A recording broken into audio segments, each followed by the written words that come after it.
Okay, in this video we're going to look at factoring completely and DOPS, which stands for difference of perfect squares, which is just another method of factoring. So suppose we're asked to factor x squared minus 9.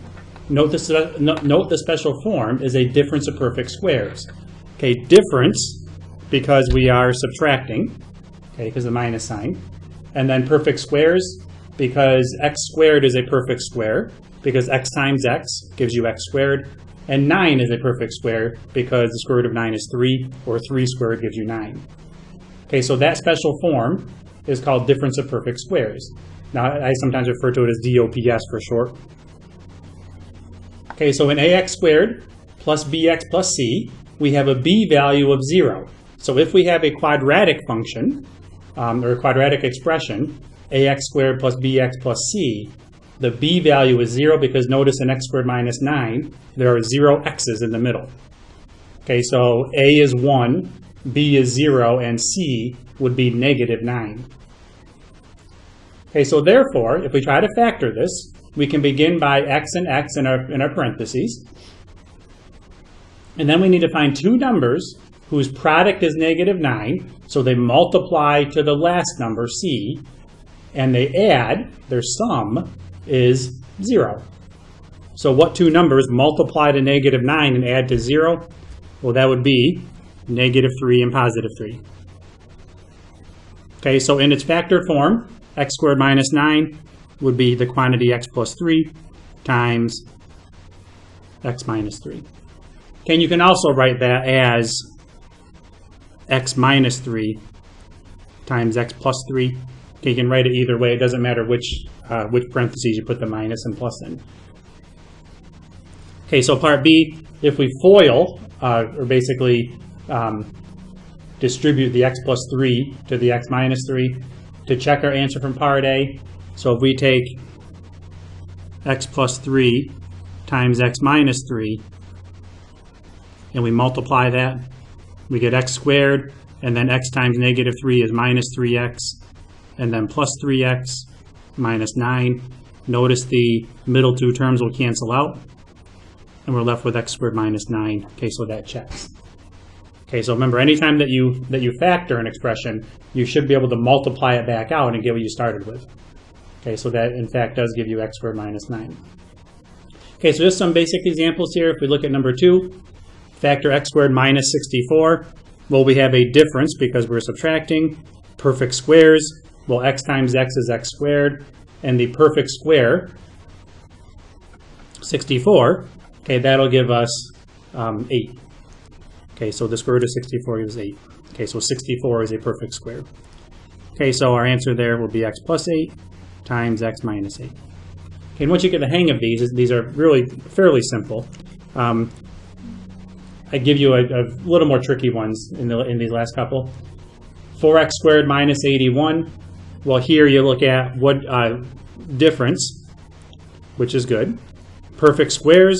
Well, 4x squared, what can you multiply by itself to get 4x squared?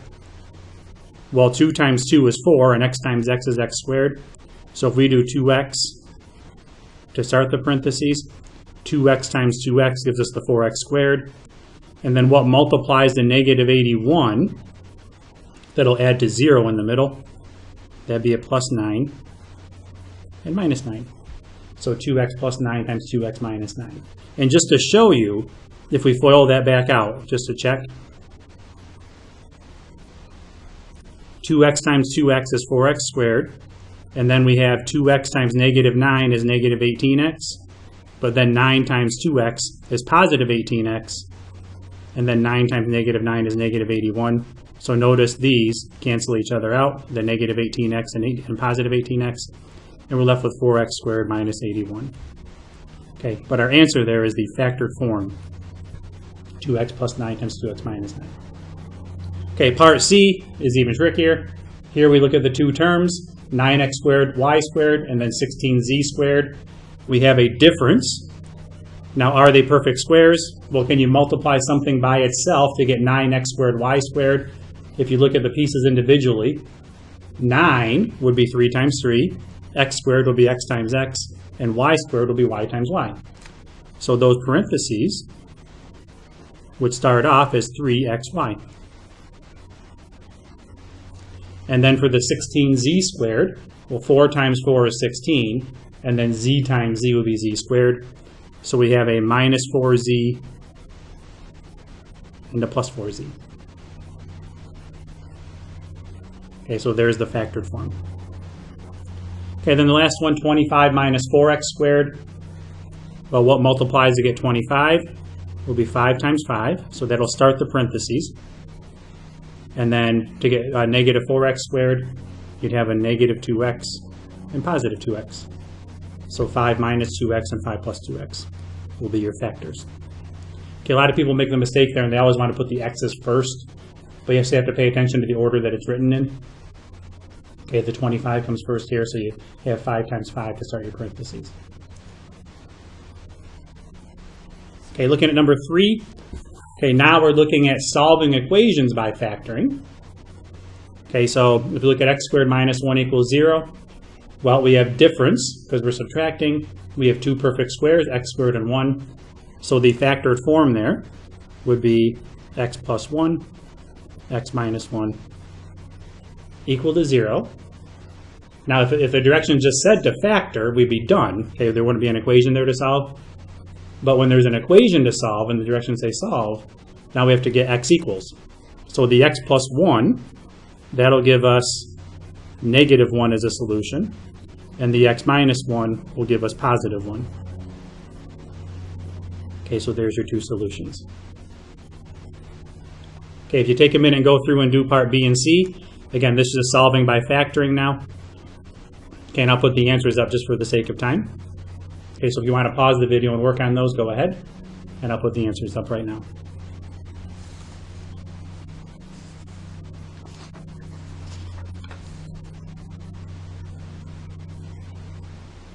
Okay, so those last two, B and C, are a little bit trickier.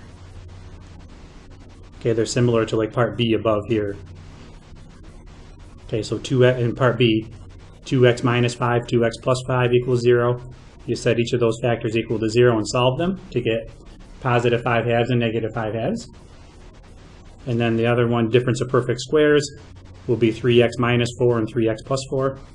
Set each of those equal to 0 using the zero product principle, and that'll give us positive 4/3 and negative 4/3 for x. Okay, and then question number 4. Okay, moving along to that. Solve each of the equations in number 3 by using another method. Well, when we factored these, okay, that solved the equations for x. But we can also use different methods. Okay, you could use quadratic formula if they're quadratic, which these are, because you have x squared, 4x squared, 9x squared, and that's your largest exponent. So you have quadratic functions here, which means you could use the quadratic formula. Okay, or each of these is also set up to where you can solve by doing the square root method. The square root method is probably the most efficient way to solve them. So in part A, what we would have done was add 1 to each side and then do plus or minus the square root of 1. Okay, so if you started by adding 1 to each side, you'd have x squared equals 1. And then take the plus or minus square root of 1, gives us plus or minus 1. Okay, notice we get the same answers. Okay, I would ask you to look at part B and C. In part B, you would add 25 first. So you have x squared equals 25. And then, well, I'm sorry, after you divide by 4, you'd have x squared equals 25 fourths. And then you do plus or minus the square root of 25 fourths, which gives you plus or minus 5 halves. Okay, and then part C, if you solve that using the square root method, and again, if you want to pause the video, go ahead, but I'm just going to put the answer up here for the sake of time. Again, you get x equals plus or minus 4/3. Okay, so you would add the 16 first to get 9x squared equals 16, and then divide by the 9 to get 16 ninths equals x squared, and then plus or minus the square root of that.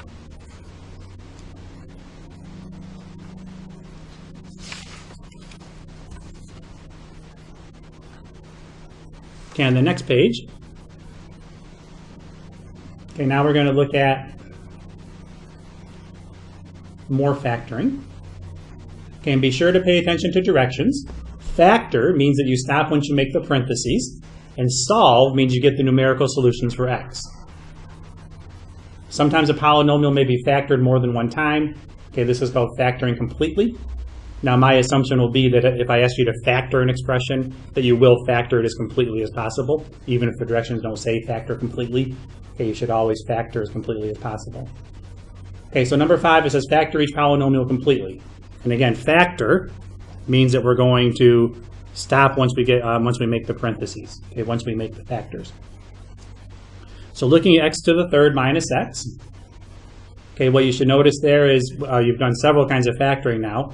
And one of the first types you always look for is the greatest common factor, the GCF. So x to the third minus x. Notice they both have x in them.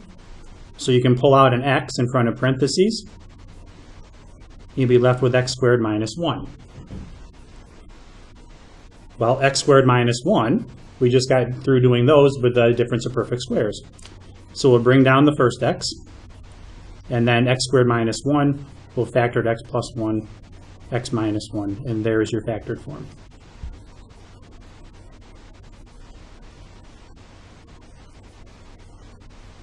Okay, and you'll notice much of the time, if you need to factor more than once, much of the time a GCF is going to be the first type of factoring. Okay, not always, but much of the time it will be. Okay, if you look at part B, okay, I would say take a second and do that one, or try that one, and I'll put the answer up quickly.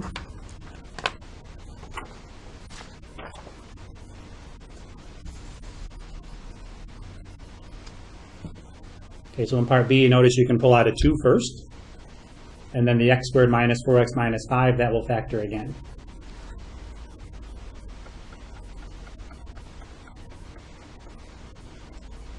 Okay, and then part C, okay, this one is a bit trickier. We have x to the fourth minus 81. Well, if we look at subtracting, so we have a difference. Now, do we have perfect squares? Well, we know that 81 is a perfect square because 9 times 9 is 81. But what about x to the fourth? Well, is there something you can multiply by itself to get x to the fourth? Well, we know that x times x is x squared. Okay, we know this. X times x is x squared.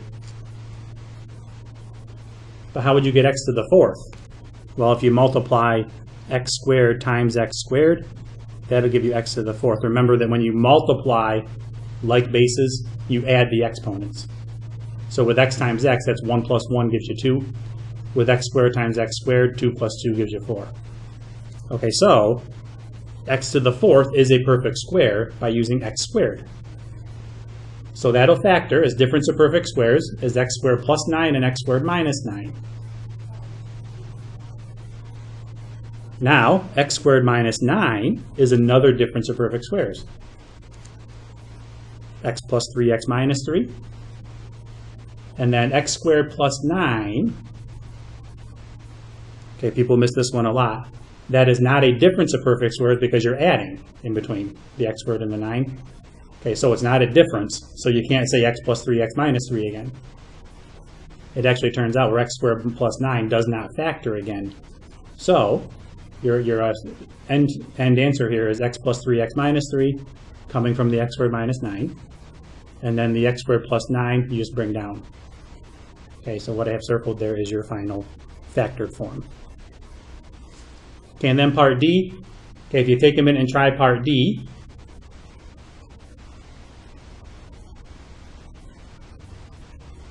Okay, pause the video if you need to, and I will show the answer now. Okay, so on that one, if you factor out the negative 4x first, and I would always suggest if your largest exponent, if the coefficient on the term with your largest exponent is a negative number, then try to bring that negative out in front. That'll help you when you go to the next part and you try to factor, in this case, the x squared plus 6x minus 16.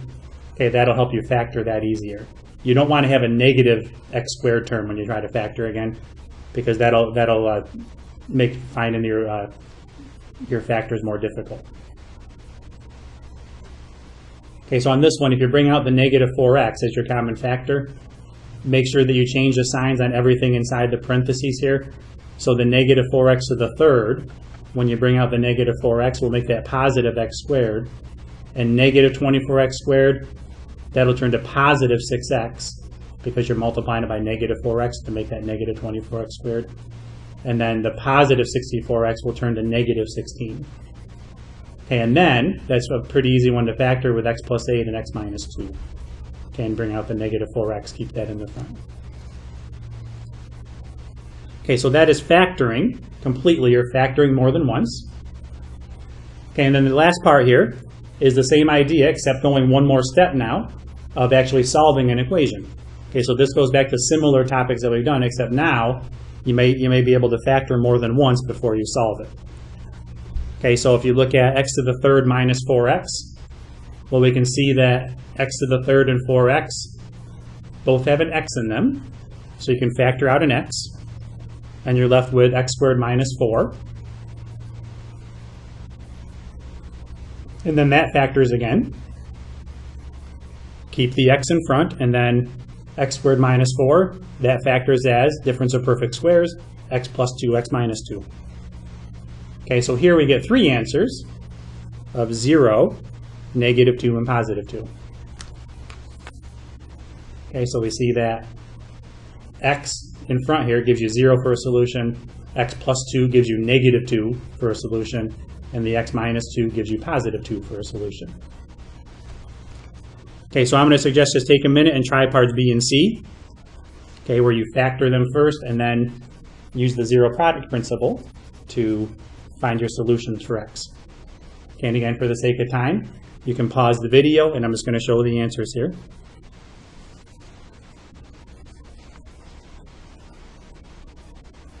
So in part B, you get x equals 0, x equals 8, and x equals negative 3. And then in part C, you get x equals 0, x equals negative 3, and x equals negative 2.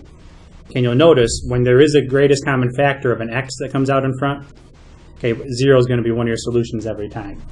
Okay, basically saying if you started with an x in every single term, if you put 0 in for x, all those terms will go to 0, and 0 will equal 0 every time. Okay, so again, if you bring out an x as part of your GCF, as part of your common factor, then 0 is going to be one of your solutions. Okay, the last three here, part D, E, and F.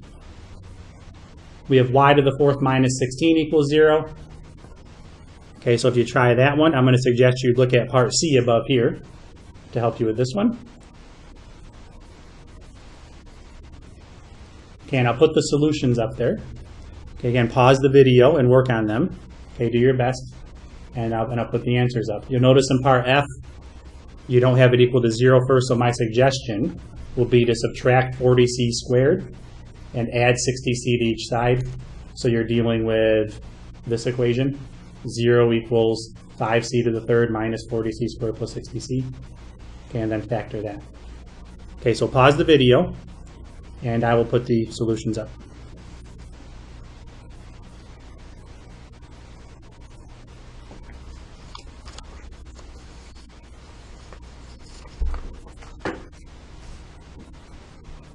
Okay, part D, we have y minus 2 times y plus 2 coming from the y squared minus 4, because we started with difference of perfect squares. Again, I told you to look at part C above here, same idea. Okay, so you have y squared minus 4, y squared plus 4. So there's two solutions there, but then with the y squared plus 4, when you try to set that equal to 0, and you try to solve that, it doesn't factor because it's not difference of perfect squares. So when you try to do the square root method, you end up with a plus or minus root of negative 4, which is no real solution. So that y squared plus 4 yields no real solution, which means you only have two answers for this one, y equals 2 and negative 2. Okay, in part E, what I point out is that you have a common factor of 3. So with 3n squared and 75, you can bring a 3 out in front. You don't bring a 3n in front because 75 does not have an n with it. Okay, so then when you solve that one, we have 3 times n plus 5, n minus 5, and you only get negative 5 and positive 5 for the answers because that 3 does not have an n with it, so that 3 is really not part of your solution. Okay, technically you'll be saying like 3, you said all your factors equal to 0, so you'd say 3 equals 0, and that makes no sense. Okay, so that's not part of your solution. If there was an n with the 3, then 0 would be one of your solutions. Okay, like in part F, you have a 5c in front, so c equals 0 is one of your solutions. If that was just a 5 in front, then 0 would not be one of your solutions. Okay, so that takes care of factoring completely, and difference of perfect squares, and then solving equations using those factoring methods.